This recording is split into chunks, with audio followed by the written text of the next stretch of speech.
Hello, dear friends. Today we will look at the diary of the German soldier Wolfgang Noblich. It is said that this soldier was not a foolish person. By reading the diary, you will see that he was an educated and erudite person. The period covered in his diary is from March 31st to September 26th, 1942. Please do not forget to rate the video and also write your opinion about this material. Well, we are about to begin. Diary entry: 7th Company, 2nd Battalion, 513th Infantry Regiment. Conquer your father's legacy to possess it. I chose these words to be the epigraph of my diary because I understood. Life on the front lines makes us appreciate things that used to come to us too easily. March 31st, 1942. The front line had to be 65 kilometers away. There is not much recent news from there to make you feel good. At such moments, the idea hits you that we are pawns without much significance in the great chess game that is about to be played out. Yea, gentlemen. Eyes left. Attention. Forward. March. There is no escaping fate. April 1st, 1942. In Kharkov and here, where we were positioned, to our surprise, there were a lot of books on mathematics, physics, English, and ancient history. This shows the high level of culture here. The true cultural values. Evidently, they place a great emphasis on social education. April 2nd.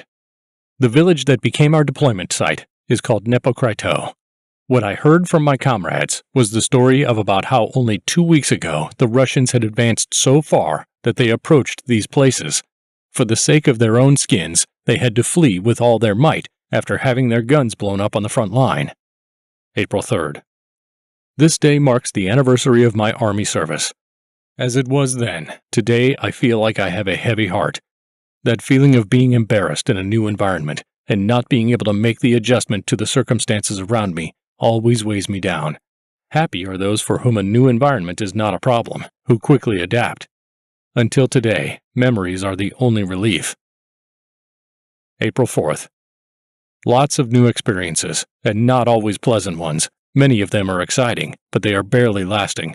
There is a sort of deadly melancholy about this landscape, and the service itself is soon predictably going to become impossibly tedious. April 5th. The entire population of Germany hopes and believes the awful bloody war will take a decisive turn this spring. All of us pray for victory and peace. April 16th.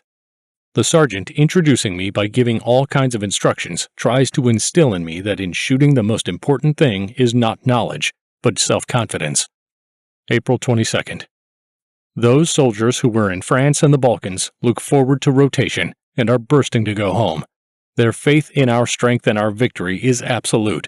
Our understanding of our superiority over the Russians is the keystone of our belief in victory. May 12th, 1942. Without a doubt, I can say that after today, I have experienced all the horrors of the front line. The village of Nepokrito is the last fortified point of the defensive line, located before Kharkov. If it is taken, then the road to Kharkov, which leads through the exposed area, will be open. Even before morning came, we got word from post number 5 that Russian tanks were coming. As daylight broke, 8 of them were already in our sights. As the early morning began, our batteries covered the enemy tank chain with shells, succeeding in destroying one of them. The reaction of the Russians was immediate. The height where the post number 5 was located was under such a fire that we did not know where to hide. Furthermore, the Russian bombers and attack aircraft had launched a violent attack, increasing the fear, but the most difficult part was ahead. Intense gunfire had destroyed both lines of defense so badly that we had lost all communication. There was no coordination of our actions, and the artillery was ineffective. Then Russian tanks advanced. Our infantry began to pull back. One more desperate attempt was made to re-establish communication, while our infantry was already accumulated in the rear. Now we were already retreating. It was not a dignified way for us to rush to a safer place, bringing only our field telephones and carbines with us. Bullets were heard right above our heads. Now the tanks got within sight of our artillery, and they opened fire. It took some time before the Russians figured out the location of our artillery positions. Now, when they got it right, heavy shells flew at our gunners. I had helped the others bring up ammunition, just to get busy. After many hours of rifle and artillery fire, we had begun to run out of ammunition. After more than 800 shots, at this point we had to hide in our docks. The Russian firing had stopped as well. Eventually, the truck with shells arrived, and the artillery duel resumed with new strength. The Russians fire off their weapons with unbelievable accuracy. Our first and third guns were turned into metal after direct hits, but the gun crews survived. All the officers and non-commissioned officers had gathered around the second gun.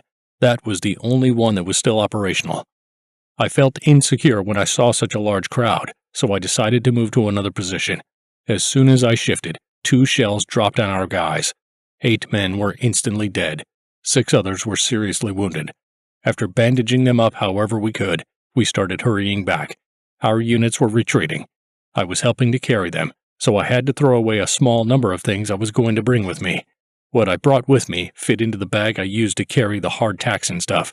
Nevertheless, I was able to bring a martial cloak, a carbine, and ammunition. When we were retreating from the village, we engaged in a shooting battle with the infantrymen. The Russian gunners fire-chased us, and their shells continued to explode close by. To add to this, the Russians continued to attack us from the air, causing us heavy losses.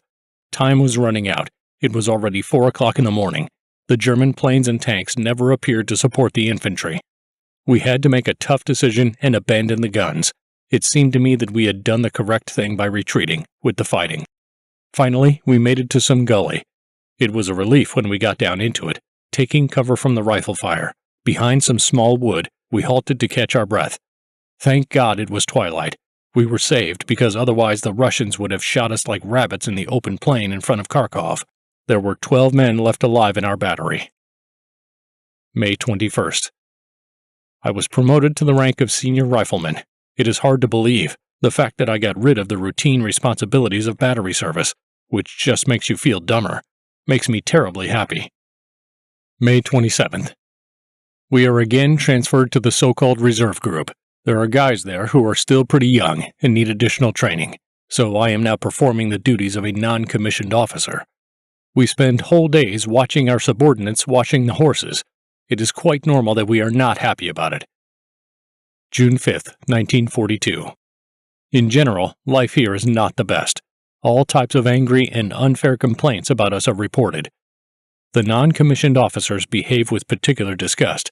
These last few days have confirmed that we are fairly up to our responsibilities. June 17th. An incredible rapidity of events is going on. At 11 p.m., I was on duty. I was called by telephone. The first thing I heard were the fateful words, "So, Noblik, tomorrow we leave for the front." I was appointed to the post of liaison man. The job I had to do was not very pleasant. Cable laying. They got me up in the middle of the night.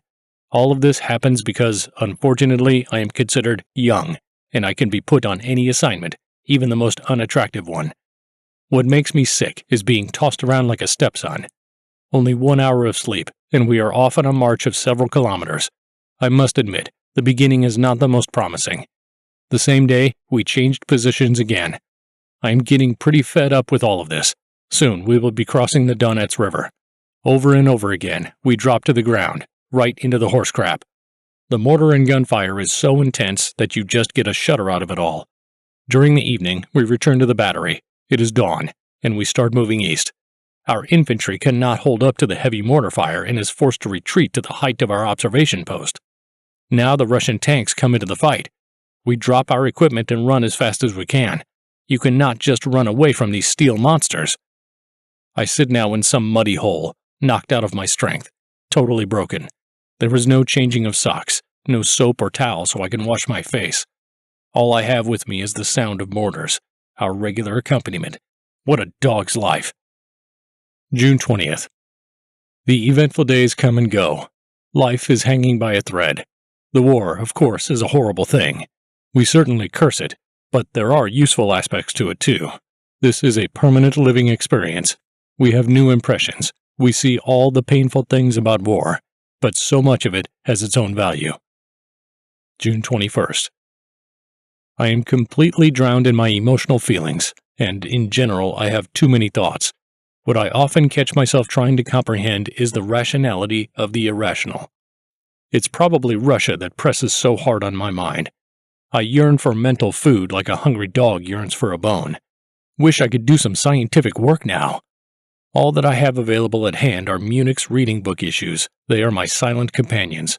Adding from myself, the Munich books are German soldier magazines with titles on a variety of topics: philosophy, poetry, history, lyrics, propaganda and politics, and stories for children.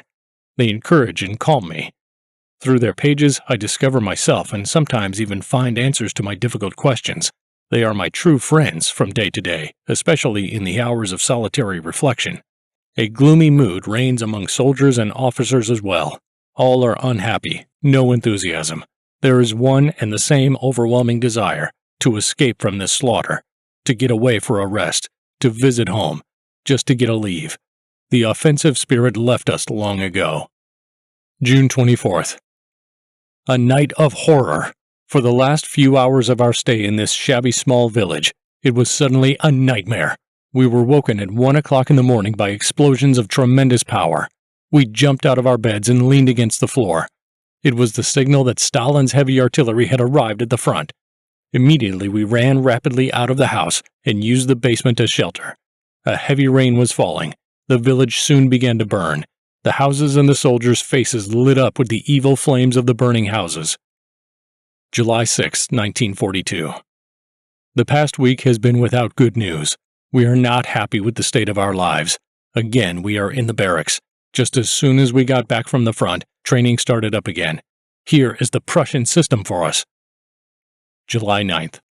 It was a maddening day. We were forced to march, using a goose step harder than the rookies, and that in the face of unbearable heat. But the powerful people believe that this ruthless drill is the key to our victories. Perhaps this time I will get a promotion. It is something I have long deserved.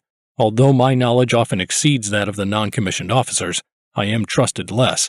Even though I have a considerable education, these difficulties must be surmounted. July 19th. Our immediate superiors bring minor annoyances into our lives, exercising self-righteous despotism and making our lives poisonous. For example, the collars are not allowed to be unbuttoned while marching. Such tyranny! They always go way overboard. Endless inspections and tasks. The old Prussian drill, as it were. Here the intensity is even higher than in the barracks. July 25th. I got a good look at this system, and I just hated it. I wish I could go somewhere to get away from these boneheads. July 30th. Sometimes I feel desperate. I have no one here to pour my heart out to, or anyone who understands me. All the people I am here with are blank-headed, superficial, and stupid.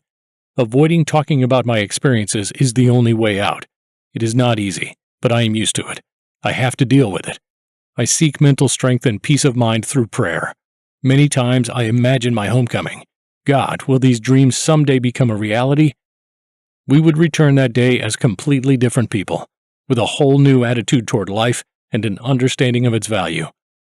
Occasionally, I think I have become in many ways a materialist. Often I catch myself thinking not in philosophical terms, but about delicacies or other pleasant things. Of course, none of this means that I am no longer the idealist I used to be. Of course, when I see something unfair or despotic, I am often ready to discard my ideals, at which moment I lose the mental serenity without which it is difficult in the lonely hours. There is only in ideals that I find the perfection that is so missing in this world of strife and jealousy, of unfairness and tyranny, of the innocent victims into which we so often fall. August 6, 1942. The Russians are attacking violently. In response, we return fire all day and all night. During brief silences, we dig deeper and deeper into the ground. I am completely exhausted. If only this torture would end soon. August 12th. I am out of breath. These few lines literally take the last of my strength. That awful war will not end for me soon. I'm sick of everything, and I'd like to get rid of all my entourage. Those nice guys who silently outrank me. Those lieutenants and corporals who want to sweeten our lives. They continually give us annoying tasks, like getting feed for the horses. We do not see any light in our lives. We are several kilometers from the Don River, and they say we will spend the winter here. August 31st. All of our conversations are about two topics, leaves and women.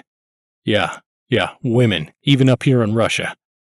Many times, my comrades say, I only consider myself married when I'm in Germany. It is possible to imagine how these guys spend their spare time. September 13th, 1942. I finally got some good news.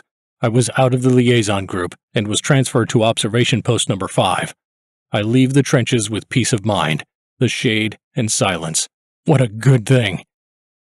September 26th. The Italians replace us again. The wonderful time we had at post number 5 remains a pastime. The order to be ready for an immediate march occurred quite suddenly. Today we are located in a small town 15 kilometers from the village of Rososhi. Nobody knows what we are about to face, and we, prisoners of our circumstance, can only give free rein to our imagination. The immediate future, I'm afraid, will not be good. Everyone says we will be engaged in fighting in the winter, though there is no certainty of that.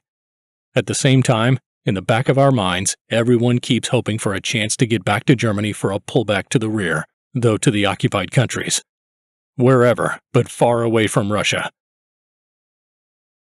The diary breaks off. Its author died due to unknown circumstances. And that is all for today. If you liked this video, please support it with a like and the channel with your subscription. Goodbye everyone. See you soon.